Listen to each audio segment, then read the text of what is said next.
जी शुक्रन, जज़ाकल्लाहु खैर, बारकल्लाहु फ़ीक शेख।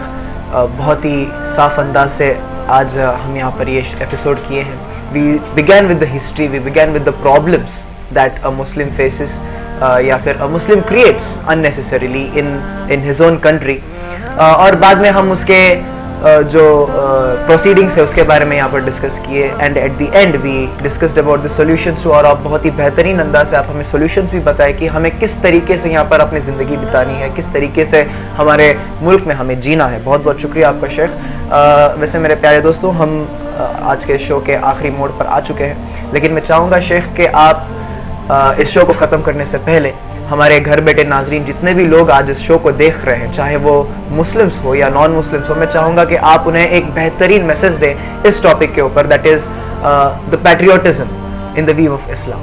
जी देखिए, जैसे हमारी बातचीत चली कि उसके एंड में मैं ये कहना चाहूँगा कि देखो, हिंदुस्तानी मुसलमान, हिंदुस्तान का जो बच्चा, मुस्लिम बच्चा फ़िलहाल क्या सोच रहा है, जिस तरीके से उसको शिकार किया जा रहा है, जिस तरीके से उसको जो है एक बर्निंग इश्यूज़ में फंसाया जा रहा है, और जिसकी वजह से उसकी तालीम ख़राब हो रही है, उसका नर्चरिंग ख़राब हो, उसका कैरियर ख़राब हो रहा है, और एक ग्रोथ नहीं है मुस्लिम कम्युनिटी के अंदर, क्योंकि वो जो है ऐसे सब इश्यूज़ के भंवर में फंसा हुआ है। जी।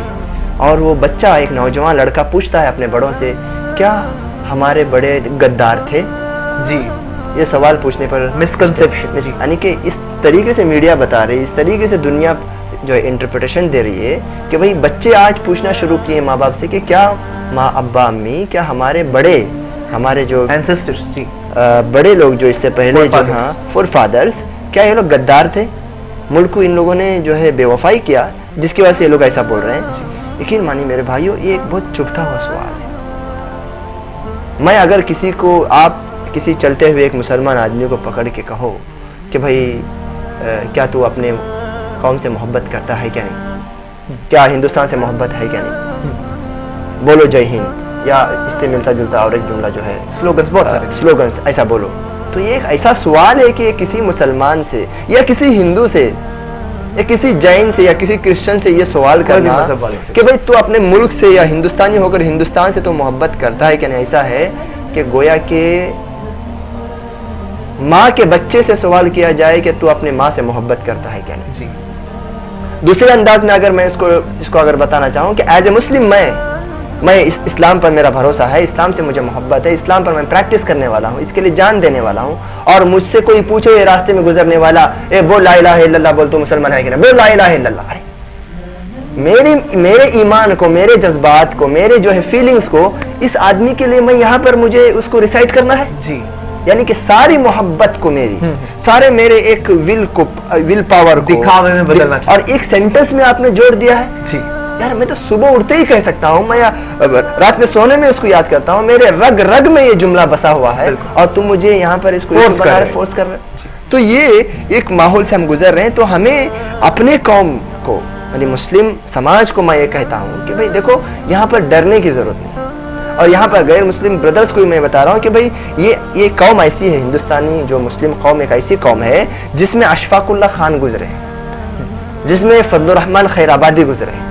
जिसमें मौलाना हसरत मोहानी गुजरे हैं, जिसमें मोहम्मद अली जौहर गुजरे हैं, जिसमें खान अब्दुल गफ्फार गुजरे हैं, जिसमें जो है ऐसे ऐसे लोग गुजरे हैं जिनके आज़ादी के लिए जब इन लोगों ने लड़ा तो इनके खून से ना, इन लोगों के खून से दिल्ली की चौखटें और चांदनी चौक की जो दीवारें और सड़कें हैं ना, लाल हो जाया करती थी। ये हम ऐसी कौम है जिसके अंदर मौलाना अबुल कलाम आजाद से लेकर अशफाकुल्ला खान तक के खून हमारे खून में दौड़ रहा है, और हमसे ये सवाल किया जाता है कि भाई तुम इस कौम से मोहब्बत करते हो क्या नहीं, और इस एक जुमले के साथ इसको जोड़ दिया जाता है।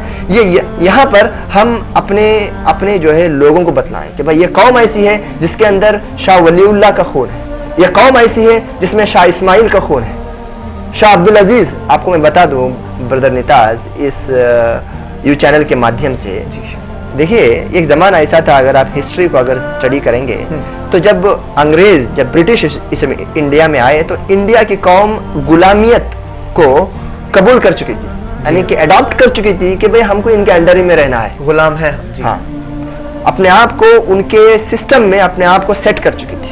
किसी के पास उल्टा जवाब देने की हिम्मत नहीं थी। यकीन मानिए, आप हिस्ट्री पढ़िए, हमने नहीं, ब्रिटिश ने लिखा है, और बहुत सारे जो जस्टिस और इंसाफ करने वाले हमारे हिंदू ब्रदर्स ने इस बात को लिखा है। सबसे पहले अंग्रेजों के खिलाफ हथियार उठाने के लिए और उनके खिलाफ लड़ने को धार्मिक एक वार, एक जो होली वार करार दिया, वो उसका नाम है इस्माइल शहीद। अब शाह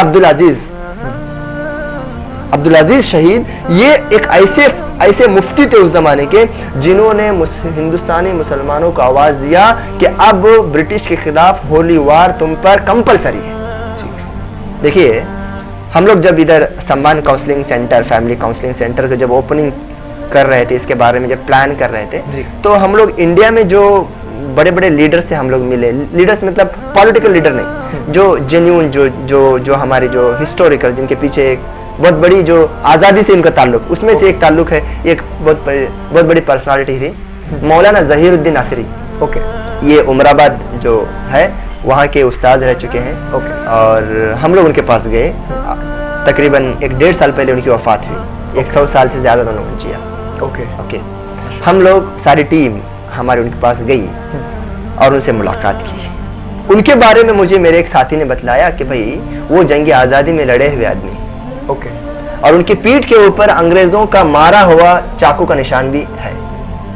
ओके, ये इतना बड़ा एक ये था कि इतनी बड़ी खुशी की और इतना बड़ा एक सिंबल था उनके लिए कि भाई एक हमारे बीच में ऐसे रहते हैं कि भाई जो आज़ादी के लड़ाई में मार खाए हुए आदमी हैं। तो हम लोग उनसे मिलने के लिए गए, तो बताते हैं वो हमारे साथी कि भाई उनसे पूछा गया कि भाई तुमको जो पेंशन जो मिलता है गवर्नमेंट से, जो स्कॉलरशिप मिलती है कि तुम तो फ्रीडम फाइटर्स में से हैं, तुम उसको लेते क्यों नहीं, तुम इसको यूज क्यों नहीं करते, अपने खर्चे के लिए यूज क्यों नहीं करते? वो नहीं लेते थे। ओके, बोले कि यार मैं अल्लाह को मानता हूँ, क्या मुझे इसके लिए पैसा चाहिए?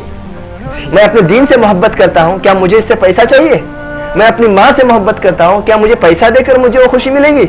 ऐसे ही इंडिया के, हिंदुस्तान की आज़ादी के लिए जो मैंने लड़ा है, वो मुझे पैसा नहीं चाहिए उसके बदले। अल्लाह, पैसा जिंदगी भर, ये पैसा भी उन्होंने इस्तेमाल नहीं किया, आज भी वो एसेट उनके बैंक में वैसा ही पड़ा हुआ है। ये मैं एक ऐसे आदमी की मिसाल दे रहा हूँ जो 1 साल पहले very good example of a patriotism. ये मैं बोलता हूँ कि घरों घरों में जो है, बस्तियों में ऐसे ज़हीरुद्दीन पड़े हुए हैं, और खुद मैं उनसे कम नहीं हूँ। मैं अपने अगर बात करूँ हिंदुस्तान से मोहब्बत को लेकर, मैं उनसे कम नहीं हूँ इंशाअल्लाह ताला, और मेरे बच्चे भी इंशाअल्लाह मुझसे कम नहीं रहेंगे इंशाअल्लाह। ये एक जो है, ये देखिए, अगर हिंदुस्तानी मुसलमानों को हिंदुस्तान से अगर गद्दारी करनी थी, या हिंदुस्तान छोड़कर किसी दूसरे अगर स्थान को अगर मानना था, जाना था, 1947 में जब डिवाइड हो गया तब चले जाते ना जी। आज भी हम यही है, आज भी हम हैं, हमारे लोग, खानदान के लोग चले गए, हमारे बहुत सारे लीडर्स चले गए, हम एक ऐसी कौम हो गई जो जिनकी कोई लीडरशिप नहीं थी। लेकिन हमने बोला कि लीडर्स तुम जाना है तो चले जाओ, लेकिन हम तुम्हारे लीडरशिप को इसमें नहीं मानेंगे। हमारे लीडर गांधी जी हैं जी, हमारे लीडर अंबेडकर हैं जी, हमारे लीडर मौलाना अबुल कलाम आजाद हैं जी। ये हमने बोला, और उनको जो है पाकिस्तान चले गए, पता नहीं कहाँ चले गए जी। हमने कोई भी स्थान चूज नहीं किया, बल्कि हमने हिंदुस्तान को चूज किया। तो देखिए, एक टाइम ऐसा हुआ आजादी के बाद, एक प्रोजेक्ट, एक जो है एक्टिविटी के तौर पर एक लाए गए कि भाई जो लोग आज़ादी की जंग में जो मारे गए हैं, शहीद हुए हैं जी, उनके नामों को लिखा जाए इंडिया गेट के ऊपर। जी हाँ, ओके। और जब उनको लिखा गया तो तकरीबन मोर देन 70,000 उनका नाम था, राइट, 1 लाख के करीब पहुंचता था, जो लोग मारे गए, कत्ल किए गए, उनका नाम लिखा था जी। तो इंडिया गेट के ऊपर इतना जगह नहीं था कि भाई सारों के नाम लिखे, तकरीबन 10,000 के करीब उसमें नाम लिखे गए जी। बाद में किसी ने उसको गूगल में और ऐसा स्टोर कर दिया, बुक्स में लिखा।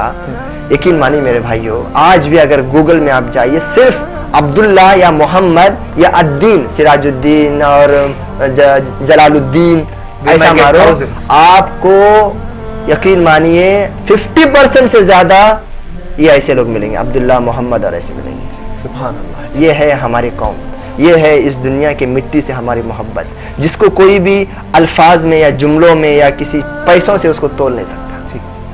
और हम ये समझते हैं कि भाई जैसे मैं अपने दीन से मोहब्बत करता हूँ, वही दीन मुझे ये सिखाता है कि मैं अपने धरती से मोहब्बत करूँ।